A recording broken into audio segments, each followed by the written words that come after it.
তিস্তা তিস্তা বাংলাদেশের চতুর্থ বৃহত্তম নদী, যা উত্তরাঞ্চলের তিস্তা পাড়ের মানুষের সঙ্গে গভীরভাবে জড়িয়ে আছে। তিস্তার ভাঙন, ঢেউ আর চরের সঙ্গে যেন এসব মানুষের অবিচ্ছেদ্য সম্পর্ক। ভারতের দাদাগিরির কারণে শুষ্ক মৌসুমে তিস্তা পরিণত হয় ধুধু বালুচরে, আবার বর্ষায় ঘটে ভয়াবহ বন্যা। তবে তিস্তা নিয়ে ভারতের দাদাগিরি বন্ধে তিস্তা মহাপরিকল্পনা বাস্তবায়ন করার চূড়ান্ত সিদ্ধান্ত গ্রহণ করল বাংলাদেশ। তিস্তা মহাপরিকল্পনার অংশ হিসেবে তিস্তার ওপর ভারতের গজলডোবা বাঁধের বিপরীতে পাল্টা বাঁধ নির্মাণ করার প্রস্তাব দিয়েছে চীন। প্রতিপক্ষকে শায়েস্তা করতে নদীর বাঁধের বিপরীতে বাঁধ দেওয়ার কৌশল নতুন কিছু নয়। বিশ্বের বিভিন্ন দেশে বাঁধের বিপরীতে এমন পাল্টা বাঁধ নির্মাণের উদাহরণ রয়েছে। যেমন তিব্বতে চীন জলবিদ্যুৎ কেন্দ্র নির্মাণের জন্য বাঁধ নির্মাণের পর ভারতের পক্ষ থেকে অরুণাচল প্রদেশের ব্রহ্মপুত্র নদীতে পাল্টা বাঁধ নির্মাণের উদ্যোগ নেওয়া হয়েছে, যাতে করে চীন উজান থেকে পানি ছাড়লে ভারত পাল্টা ব্যবস্থা গ্রহণ করতে পারে। একইভাবে নীল নদে ইথিওপিয়া বাঁধ নির্মাণের প্রতিক্রিয়ায় পাল্টা বাঁধ নির্মাণ করেছে মিশর। ভারত ও মিশরের মতো বাংলাদেশকেও এমন একটি বাঁধ তৈরি করে দেওয়ার প্রস্তাব দিয়েছে চীন, যার ফলে তিস্তা নিয়ে ভারতের একক দাদাগিরি সম্পূর্ণরূপে বন্ধ হবে। সম্প্রতি ইয়োলো রিভার ইঞ্জিনিয়ারিং চায়না নামের একটি চীনা প্রতিষ্ঠান বাংলাদেশকে তিস্তা নদীতে পাল্টা বাঁধ নির্মাণের প্রস্তাব দিয়েছে এবং এই বাঁধ নির্মাণে বাংলাদেশকে প্রকৌশলগত ও আর্থিক সহায়তা দিতে আগ্রহ প্রকাশ করেছে প্রতিষ্ঠানটি। একই সঙ্গে চীন এই প্রকল্পে সহজ শর্তে স্বল্প সুদে দীর্ঘমেয়াদী ঋণ দিতে আগ্রহী। ইয়োলো রিভার ইঞ্জিনিয়ারিং চীনের রাষ্ট্রীয় মালিকানাধীন একটি প্রতিষ্ঠান। নদীতে বাঁধ নির্মাণ, নদী শাসন ও নদী ব্যবস্থাপনায় এই প্রতিষ্ঠানটির দীর্ঘ অভিজ্ঞতা রয়েছে। বাংলাদেশের তিস্তা মহাপরিকল্পনায় যুক্ত রয়েছে চীনের এই প্রতিষ্ঠানটি। চীনের অভিজ্ঞতা কাজে লাগিয়ে বাংলাদেশের তিস্তাকে আশীর্বাদের রূপ দেওয়ার কাজ করবে চীনের এই বিখ্যাত প্রতিষ্ঠানটি। বন্ধুরা, আজকের এই আয়োজনে আমরা জানব তিস্তা মহাপরিকল্পনা কি কি থাকছে এই তিস্তা মহাপরিকল্পনায় এবং এটির মাধ্যমে কিভাবে বদলে যেতে পারে তিস্তা পাড়ের মানুষের ভবিষ্যৎ। তিস্তা একটি আন্তর্জাতিক নদী, যা বাংলাদেশ এবং ভারত দুইটি দেশেরই অংশ। এটি ভারতের সিকিম থেকে উৎপন্ন হয়ে ভারতের পশ্চিমবঙ্গ দিয়ে প্রবাহিত হয়ে উত্তরাঞ্চলের নীলফামারীর ডিমলা উপজেলার কালীগঞ্জ জিরো পয়েন্ট দিয়ে বাংলাদেশে প্রবেশ করে লালমনিরহাট, রংপুর, কুড়িগ্রাম ও গাইবান্ধা জেলা দিয়ে প্রবাহিত হয়ে ব্রহ্মপুত্র নদের সঙ্গে মিলিত হয়েছে। পরে তা পদ্মা ও মেঘনা নদীর সঙ্গে মিলিত হয়ে বঙ্গোপসাগরে পতিত হয়। তিস্তার অববাহিকা আনুমানিক 12,159 বর্গ কিলোমিটার বিস্তৃত। এই নদীটি বাংলাদেশ ও ভারতের 3 কোটির বেশি মানুষের জীবন ও জীবিকার সঙ্গে জড়িত।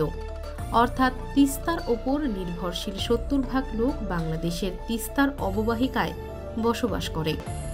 তিস্তা নদীতে ভারতের উজানে পশ্চিমবঙ্গ এবং সিকিমে বাঁধ, ব্যারাজ, জলবিদ্যুৎ সহ বিভিন্ন অবকাঠামো নির্মাণ করার কারণে বাংলাদেশে তিস্তা নদীর পানির প্রবাহ উল্লেখযোগ্যভাবে হ্রাস পেয়েছে। তিস্তা নদীর ভাঙন রোধ এবং নদী অববাহিকার মানুষের জীবনমান উন্নয়নে বাংলাদেশ সরকার প্রায় 8,000 কোটি টাকার একটি প্রকল্প প্রণয়ন করেছে। আর এই প্রকল্পের আওতায় তিস্তা নদীর দুই পারে 220 কিলোমিটার গাইড বাঁধ নির্মাণ করা হবে।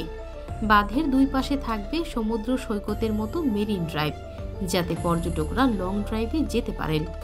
এছাড়া এই রাস্তা দিয়ে পণ্য পরিবহন করা হবে।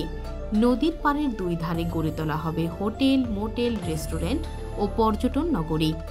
রংপুর ও লালমনিরহাট টাউন নামের আধুনিক পরিকল্পিত শহর, নগর ও বন্দর গড়ে তোলা হবে। তিস্তা পার হয়ে উঠবে সুইজারল্যান্ড ও সিঙ্গাপুরের মতো সুন্দর নগরী। গড়ে উঠবে আধুনিক সেচ সেবা ও আধুনিক যন্ত্রপাতি সমৃদ্ধ কৃষি খামার এবং তিস্তা নদীতে নৌপথ চালু করা হবে। 2021 সালে চীন সরকার নিজ উদ্যোগে ও নিজ খরচে 2 বছর ধরে তিস্তা নদীর ওপর সমীক্ষা চালায়। সমীক্ষা শেষে একটি প্রকল্প নির্মাণের প্রস্তাব দেয়, কিন্তু শেখ হাসিনা সরকার ভারতের চাপে সেই প্রকল্প বাস্তবায়ন করেনি, যার ফলে প্রতি বছর বাংলাদেশের হাজার হাজার কোটি টাকার মূল্যবান জমি নদীগর্ভে বিলীন হয়ে যেত। কিন্তু বাংলাদেশের প্রধান উপদেষ্টা ডক্টর ইউনূস আবারও চীনের সঙ্গে তিস্তা চুক্তি স্বাক্ষরের উদ্যোগ গ্রহণ করেছে। তিস্তা নদীর বর্তমান নাব্যতা হ্রাস পেয়েছে, তাই তিস্তা নদীর প্রশস্ততা কোথাও ৮ কিলোমিটার, কোথাও আবার ১২ কিলোমিটার। শুষ্ক মৌসুমে পানি শুকিয়ে গেলে মরুভূমির মতো রূপ নেয়। এই পরিকল্পনায় তিস্তা নদীর গভীরতা বাড়াতে খনন কাজ করা হবে। নদীর গভীরতা আরও প্রায় ১০ মিটার বৃদ্ধি করা হবে। তিস্তা নদীতে সারা বছর নৌ চলাচলের মতো পানি সংরক্ষণের ব্যবস্থা গ্রহণ করা হবে। এই সংরক্ষিত পানি দিয়ে নদী পাড়ের পুনরুদ্ধার হওয়া লাখ লাখ হেক্টর জমিতে সেচ ব্যবস্থা করা যাবে। গড়ে উঠবে আধুনিক কৃষি খামার ব্যবস্থা। পুনর্বাসন করা হবে তিস্তা পাড়ের লাখ লাখ ভূমিহীন নদী ভাঙা পরিবারকে। তিস্তা হয়ে উঠবে বাংলাদেশের অর্থনীতিতে বড় সম্পদ। তিস্তায় ফিরে আসবে জীব বৈচিত্র্য। তিস্তা দেশের উত্তরাঞ্চলের জন্য অভিশাপ হয়ে দাঁড়িয়েছে। বর্ষাকাল ২ কূল প্লাবিত হয়ে ভাসিয়ে নিয়ে যায় জনপদ, আবার শুষ্ক মৌসুমে পানির জন্য হাহাকার। তিস্তা মহাপরিকল্পনা বাস্তবায়নে চীন সহ বেশ কিছু প্রতিষ্ঠান ও দেশ অর্থ বিনিয়োগে আগ্রহ প্রকাশ করেছে। লালমনিরহাট পানি উন্নয়ন বোর্ডের নির্বাহী প্রকৌশলী দফতর সূত্রে জানায়, বাংলাদেশ সরকার দারিদ্র পীড়িত লালমনিরহাট জেলাকে কয়েক বছরের মধ্যে অর্থনৈতিকভাবে সমৃদ্ধ জেলা হিসেবে গড়ে তুলতে তিস্তা মহাপরিকল্পনা বাস্তবায়নের কাজ শুরু করেছে। এই পরিকল্পনা বাস্তবায়নে চীনের পাশাপাশি জাপান সরকারও বাংলাদেশকে কারিগরি ও আর্থিক সহযোগিতার প্রতিশ্রুতি দিয়েছে। বাংলাদেশের সাবেক প্রেসিডেন্ট জিয়াউর রহমান ১৯৭৯ সালে প্রথম তিস্তা সেচ প্রকল্প চালু করেন, যার ফলে সে সময় উত্তরাঞ্চলে কৃষি খাতে এক অভাবনীয় সাফল্য আসে। জিয়াউর রহমান ক্ষমতায় থাকাকালে ভারত তিস্তা নদীর উপর বাঁধ দেওয়ার সাহস দেখাতে পারেনি। কিন্তু জিয়াউর রহমানের মৃত্যুর পর ভারত তড়িঘড়ি করে তিস্তার ওপর বাঁধ নির্মাণ করে পানি প্রত্যাহার করে নেয়, যার ফলে বাংলাদেশের তিস্তা সেচ প্রকল্প অকার্যকর হয়ে পড়ে। পরবর্তীতে ক্ষমতায় আসা বাংলাদেশের মেরুদণ্ডহীন সরকারগুলো তিস্তা নদীর ওপর ভারতের একতরফা বাঁধ দিয়ে পানি প্রত্যাহারের তেমন বিরোধিতা করেনি। জিয়াউর রহমানই বাংলাদেশের একমাত্র রাষ্ট্রপ্রধান যার শাসনামলে বাংলাদেশ খাদ্যশস্য উৎপাদনে স্বয়ংসম্পূর্ণতা অর্জন করে। বর্তমানে বাংলাদেশ ভারত, মিয়ানমার সহ বিভিন্ন দেশ থেকে চাল আমদানি করলেও প্রেসিডেন্ট জিয়াউর রহমানের আমলে বাংলাদেশ ছিল বিশ্বের অন্যতম শীর্ষ চাল রপ্তানিকারক দেশ। ১ নম্বর, খাদ্য উৎপাদন দ্বিগুণ করতে হবে। ২ নম্বর, সমস্ত রাস্তার ২ ধারে ফলের গাছ লাগাতে হবে এবং রাস্তার ২ পাশে ঢালুতে শাকসবজি চাষাবাদ করতে হবে।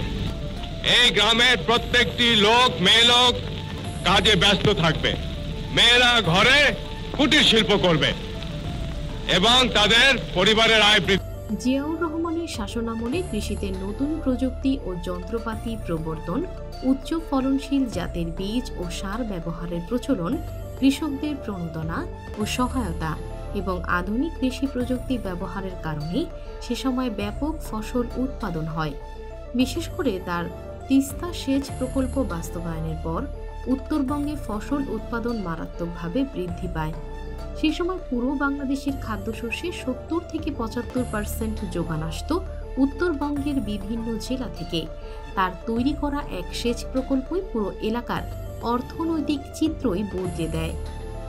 পরবর্তীতে ২০০১ সালে বিএনপি সরকার ক্ষমতায় আসার পর তিস্তা মহাপরিকল্পনা নিয়ে আলোচনা শুরু হয় এবং এটি চূড়ান্ত পর্যায়ে পৌঁছায়। তবে ২০০৬ সালে সরকার পরিবর্তনের ফলে এই চুক্তি বাস্তবায়ন হয়নি এবং পরবর্তী সময়ে এটি স্থগিত থাকে। এরপর শেখ হাসিনা দীর্ঘ ১৬ বছর ক্ষমতায় থাকার পরেও তিস্তা চুক্তি নিয়ে কোনো অগ্রগতি অর্জন করতে পারেনি। তো বন্ধুরা, আপনার কি মনে হয় চীনের কারিগরি সহযোগিতা নিয়ে তিস্তা মহাপরিকল্পনা দ্রুত বাস্তবায়ন করা উচিত? আপনার মূল্যবান মতামত জানান আমাদের কমেন্ট বক্সে। দেখা হবে পরবর্তী কোনো ভিডিওতে। সে পর্যন্ত ভালো থাকুন, সুস্থ থাকুন। আল্লাহ হাফেজ।